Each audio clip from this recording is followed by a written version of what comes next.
I do have Leo? answers, I believe, for. Yeah. Should I go and respond to the questions that Pedro laid out for me initially? I mean, I can go straight into those, and then we can have a broader discussion. I think those are great. And I'm going to start with that. One of the things he asked was about how do we make sure that if federal, let's call it, recovery money as opposed to some kind of stimulus, like the fiscal stabilization funds that were part of the law, how do we make sure that they're allocated equitably? And it was interesting, like last time around, the requirement was that they be run through the general aid formula. Of course, that presumes that states are operating a general aid formula that itself is equitable. And in fact, even at that time, California's general aid formula wasn't particularly equitable.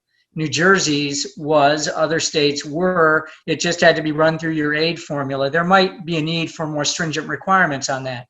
Now, since that time, California has adopted a more kind of typical framework for a state school finance formula that compensates for the differences in local wealth and has weights and adjustments to compensate for the differences in costs and needs across districts.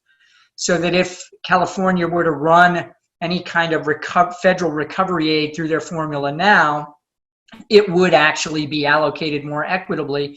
It would in New Jersey and in a number of other states, but I think it's worth also including restrictions on any federal recovery aid that's allocated, that aid be allocated systematically in greater amounts to districts that have both less capacity to raise local revenue and greater student needs. Not every state school finance formula actually does that. Some allocate roughly flat amounts regardless of need or capacity. In Michigan and North Carolina are two kind of examples of that. So I think there could be more detailed federal stipulations to make sure that money is allocated equitably. Now, this brings us to that. So California finally moved from a formula that was kind of a piecemeal allocation of a bunch of categorical grants on top of a general aid formula. They finally adopted a more standard type framework for school funding. It was about 5 or 6 years ago in the local control formula, which provides funding kind of like the hypotheticals that I have with Matt DiCarlo in this report. To have one of those formulas robustly funded, starts with having, a decent underlying local share and then well-targeted state aid. And we know that, since the late 1970s, the local share in California has been severely constrained by the limitations imposed by Proposition 13. And now the state's got this formula that if they're actually able to fund it, could provide for a more robust system. But they got to find a way to fund it. They got to find a way to fund it, from taxes that are stretched pretty thin already. And California is a state heavily dependent on income tax revenues, which means when they get hit by these economic downturns, they're particularly hammered. Now, that's clearly not part of the calculus behind this new proposal that's on the ballot in November. Because it first was structured to go on a ballot in 2018 before this ever happened, but it fits nicely. I haven't figured out all the details of it yet. It was just brought to my attention by a reporter from Bloomberg News who called me the other day saying, "Do I have a comment on this?" I was like, I had no idea it existed. But it does relate back in the 1990s. Sonny Ladd pointed out, and Brian Brent in a separate piece pointed out that we could actually make property taxation less inequitable and use it to better support this kind of layer cake balanced, revenue portfolio for schools if we separated out residential property and commercial and industrial property and applied a separate tax to commercial and industrial property to provide statewide funds for schools. Now, the California proposal, which I found on Ballotopedia eventually, is this California tax on commercial and industrial properties for education and local government funding initiative. So, and I can send you a link or find a way to post it to the chat. But it at least does one thing of moving to a market value basis for commercial and industrial properties and imposing some differentiated taxation on them. What I can't figure out is if it's really taking it to the extent that Sonny Ladd proposed in the 90s of make that a statewide tax to generate a statewide revenue pool. The inequities in property taxation result from, housing segregation, vastly different values of taxable properties from one town to the next, leading to vastly different local revenue raised. They actually also result from the incredibly uneven distribution of commercial and industrial properties across towns that significantly change the tax rate an individual in a certain household has to pay to raise a certain amount of revenue for their schools. This approach, this kind of creative look at statewide taxation of commercial and industrial properties can, level out some of those bumps. California seems to have something in the mix that is supposed to be, at least by the latest description I looked at, on the ballot for November 3rd, 2020, which I'm assuming would be a mail-in ballot, which is at least worth a closer look. And my guess is it's at the very least tied in with the idea that they need to get around the constraints of Prop 13 to generate more revenue and more stable revenue to support that local control formula that they adopted a few years before they started talking about this referendum. You gotta, if you're gonna adopt a framework, if you're gonna build a new car, you still gotta put gas in it to make it run. And this may move them in that direction. As for Race to the Top, I think Race to the Top ended up being one of those things of, it's kind of a distraction. It was tied in with the whole kind of Arne Duncan new normal speech. We got to adapt to a new normal. We got to make schools more efficient. We got to, have them, fire the worst 5% of teachers and do this, that, and the other thing. And it led schools, districts, and state officials down this road of kind of carrying on the argument that, well, it's about how well we do things and who we fire and what reforms we adopt, not about how much money is there. And 4 or 5 years later, we realized, oh crap, we never put enough money there to do any of the stuff we really needed to do. So Race to the Top, I think, was a really unfortunate distraction at a particularly bad time for such a distraction. That would be my characterization of it. So I hope I hit the 3 major points that were raised there. So Randy, do you want to, if you have any yeah, I just, so I think Pedro's, and I think it's really important that Bruce has done this as a baseline, but I want to also get to what Sylvia, Josh, and Pedro said, because we're in kind of Maslow's hierarchy of needs right now, and have to make the case, as I think both Sylvia and Pedro did and Josh did in terms of what's going to happen if we don't, that in any kind of re-entry, just like right now, schools play and school teachers play a critical role, and school food services play a critical role. I don't know if you saw it, Pedro, but we had, Time Magazine actually had one of our food service workers on the front page as one of its heroes, because in so many places across the country, like in LA, the grab and goes, nobody cares what SNAP says or things like that, the grab and goes have become like food banks. And what I would actually propose is that over the summer, we need to expand those grab and goes to really be very much like the food banks of this century. We have almost 30 million people, 26 million people who have been unemployed. And if we actually think about how to use schools this summer to the extent that it is safe to reopen them as places for, like Israel is doing, for special needs kids, who many of whom have not gotten even the services that they needed since March, April, and May, for the kind of food distribution imagine if we did this with chefs like, like World Kitchen and others, but that we really think about, as you just said, schools as central and pivotal for how you reopen, separate and apart from all the kids coming back in. And do it in places that we can over the summer if it's safe. And this is part of what's going into our thinking.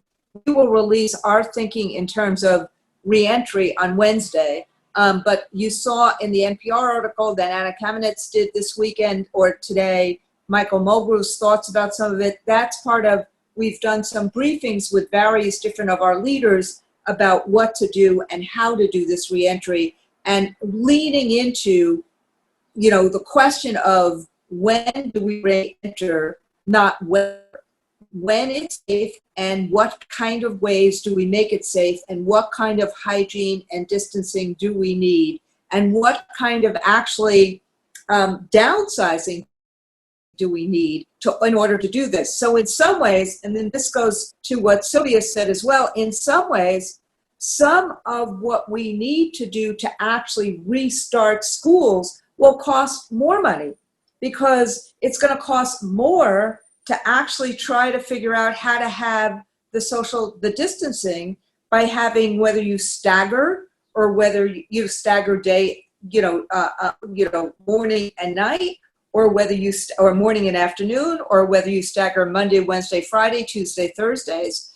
But in any event, no one is suggesting having class sizes of 30 or 40. People are talking about class sizes of 15 or less than that. So I think that there is that I want to, even though I know that this is counterintuitive, if we think about things in terms of what we need to do to reopen and how we need to actually make sure we don't forfeit our children's future, and think about the emotional work we need to do as well, trauma-informed instruction that Josh did so well in Montgomery, and start pushing on what that picture looks then and there in terms of the next stages that Sylvia talked about, then the price tag for that is going to have to be paid. That's the advocacy is for that picture, and then the price tag that follows that. And part of that is going to be hopefully in a new administration that does something like ARRA, the ARRA stuff, of which Race to the Top was really a minor portion, but it became magnified, as Bruce and I both know. But really thinking about what you said, Pedro, about how schools focus and play that critical role. The two other things I just wanted to say briefly so you know is that the civil rights groups and we have put together a lot of best practices, including what we've seen done already and what should be done in the month of May, and those things will be out in the next in the next couple of weeks. And the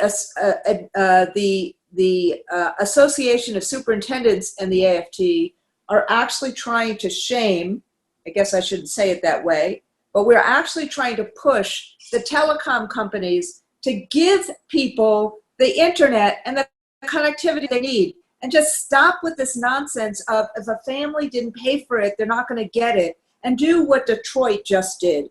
And so we are actually going to we have a letter that we're drafting to every one of those telecom companies to say, just waive all of your fees this month and next month and give people connectivity. And then try to get the devices for kids, because they're going to need them for the next 2 months, including, and the last thing I'll say is, this may be an opportunity to actually, Josh, move away from standardized tests and move towards things like you and I have actually talked about for years, and Pedro, you and I have talked about for years, which is capstone projects, and how you use the kind of summing up the things that we've done at the portfolio schools and things like that, about how, when you have this kind of distance, how do we actually sum up instruction and then figure out how to actually do instruction project-based, as opposed to in this kind of 45 minutes day to day. So I just wanted to, there's a bunch of other things, but I really wanted to just kind of comment on what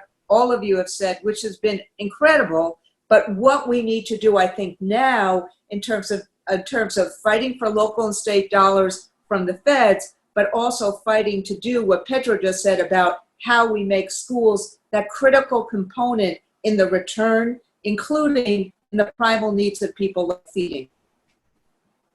I could just piggyback on that. Those are great comments. And that's exactly what I was saying. Look, we don't know how this is going to end. We can't have class sizes, social distancing for kids. We might have to have school 7 days a week. We might have to have more teachers very quickly to fill in what we're going to need. We're going to have to change, a lot of what we've been doing. And the really important thing that we haven't really spoke about, what we talked about around the edges, are that, look, people now are talking so favorably about public schools, so favorably about their teachers. I mean, I'm sure you're reading all these. They're pretty funny, right? Where people are saying, how do these teachers should be paid $1 million? I just kicked my kid out of school, right? And, so look, people who might have taken public schools for granted or didn't really understand the real role that public schools play in their lives with their children, in the community's lives, they do now. So one thing that we have right now on our side is going to be a lot of growing power from families, from communities that are going to put pressure on Washington, D.C. and their representatives, and we have to help move that along, to say you have to bail out the state and local governments. You have to provide for this, because this is going to keep the whole system together as we go through this. Again, like Randy just said, there's no getting out of this without coming up with a plan that's going to be very expensive, more than what we've been spending up to date. And so I think it is really an opportunity where we're going to have the power of the people that I think now are going to revolt if they see the school system starting to fall apart in front of them. So I think we've had a very good conversation. I think we have two questions that I would like to quickly put to the panel, and then bring it to a close so that we don't keep our viewers at this much longer. So one question is, many school districts are focused on reentry planning, and they're considering extended time to make up for learning loss. What does that mean from a funding perspective, and what does that mean for teachers and students? So maybe I'll take this one. I think first I just want to start. We need to think about reentry and all the technical aspects of reentry and the costs associated with it over time for custodians, cleaning supplies, et cetera, et cetera. But we also then have to think about re-engagement and what does it mean to actually re-engage in learning, and attending to the social emotional needs of adults will actually be more important than the social emotional needs of kids, because kids are very resilient and the adults are the ones that are going to be freaked out.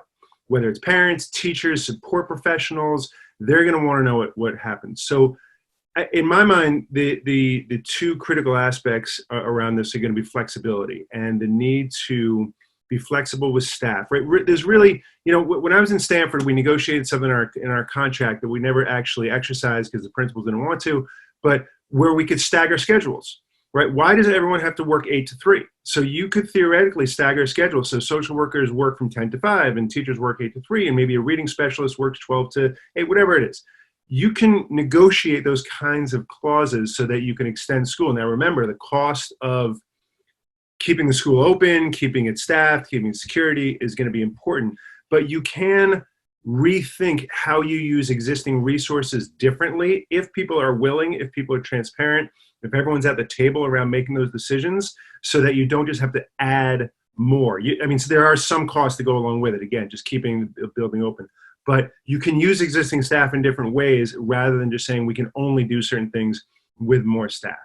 That's what districts are going to have to do. And again, the more that the leaders are transparent with the people in their communities and the people they're bargaining with, the more likely we'll be able to have those kinds of flexible, innovative solutions and approaches.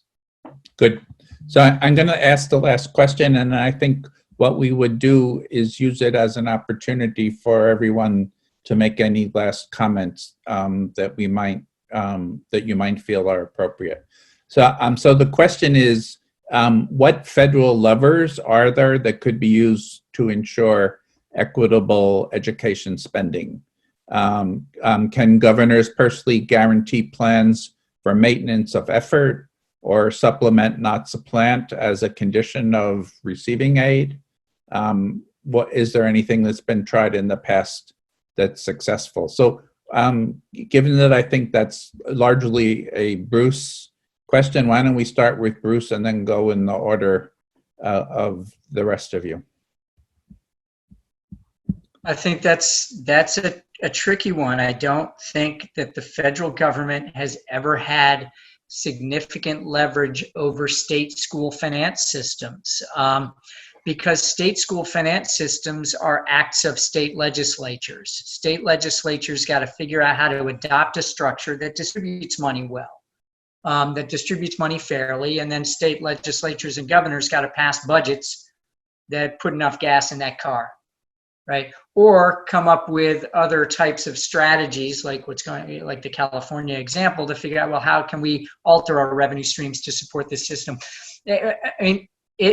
I think if the federal role was larger, and if the federal aid itself had to be more aggressively targeted toward areas of greater need and less capacity, and if there was some way to put pressure on states, at least to provide a certain level of effort and to provide evidence of equitable allocation, that would be a useful structure for a new, bigger, bolder federal role in the provision of funding. But it's also, you're not going to get that with the feds putting in 10% of the money.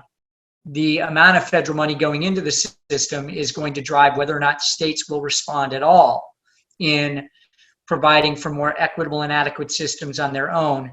What the federal government has tended to do is, instead of try to put pressure on state legislatures and governors, they've moved it down to a level where it matters a lot less. Certainly within district inequity across schools is an issue, but you can't get Philadelphia public schools to fix the bigger equity problem if Philadelphia and Allentown and Reading just don't have enough money. The pressure has to be on states, state legislatures and governors, and can probably only ever be achieved with a substantially increased federal role, with requirements that states step up their effort. Some states spend as little as they do because they choose to. Arizona and Tennessee and Oklahoma have very low effort and ridiculously low spending. Some states, kind of like local districts, some states don't have the capacity. They put up more than average effort and still have very low spending, like Mississippi and New Mexico. Approaching federal aid more like these state aid formulas to compensate for differences in capacity across states, to require states to put up minimum effort and to target the money according to need, would be at least a framework for a kind of a bigger, bolder federal aid program, something got going as a side project right now. Sylvia. Sure. Look, I just wrote a chapter in a book that's going to be coming out about the strikes. And, and I thought more about the federal government. The more I thought about it as an economist, I thought, the school system really is a great way to think about an automatic stabilizer, just when we have a cyclical downturn, because where schools are suffering, where states are suffering more or less, you need to plow in money there. And then that helps the entire community, families, everything, right? It just gets dispersed automatically. And so I'd already been kind of thinking about that. Of course, we haven't had the federal government playing such a big role, but I think we definitely have to have a strong federal government now, and maybe always going into the future. We have to have a strong Department of Education. We have to be, I think we have to have standards so we don't have such variation across states, that the federal government may have to play a role. Look, the federal government doesn't usually take over payroll as they do in the paycheck protection program that are being rolled out, but they're doing it. So we have to think outside the box here, and everybody is, and that's good. And look, we can afford this, right? What matters aren't these big numbers like $2 trillion in the first CARES Act. Well, that seems like a big number, but that was the same amount that for the tax the Trump tax cuts that went to millionaires that we had no reason to do it. So we have to think big here. We can always couch these terms. Interest rates are 0. We can do this. It's the payment on the debt that is extremely low right now that matters. So I think the federal government has to come in and do this. And I really think it's going to be the power of the people that are going to make this happen in the end. Josh. So I will let people much smarter than me, like Sylvia and Bruce, talk about federal policy. I just wish that the politicians listen to people, right? Our poll results have shown overwhelmingly for years, funding is the #1 issue for the public when it comes to schools. The public supports more funding going to teachers, and they've supported the strikes. So this is not a matter of whether or not people support this. There's always trade-offs, of course, in down economies. There's always issues at the local level. But if a good argument can be made, and I think Pedro laid it out earlier, the people will support it. It's just really a matter of the politicians listening to what the people have been saying for a long, long time. They want more money going to schools. Pedro. I don't really have anything more to add. I mean, I'm glad we're doing this. I just think we got a lot of work ahead of us, and communicating effectively to the public is going to be the real key. We can't allow the message to get distorted, and we've got to pick up allies along the way. It can't just be educators who make it this point. We need others who recognize how critical public education, how critical our teachers are in doing this work. Randy, you have the last word.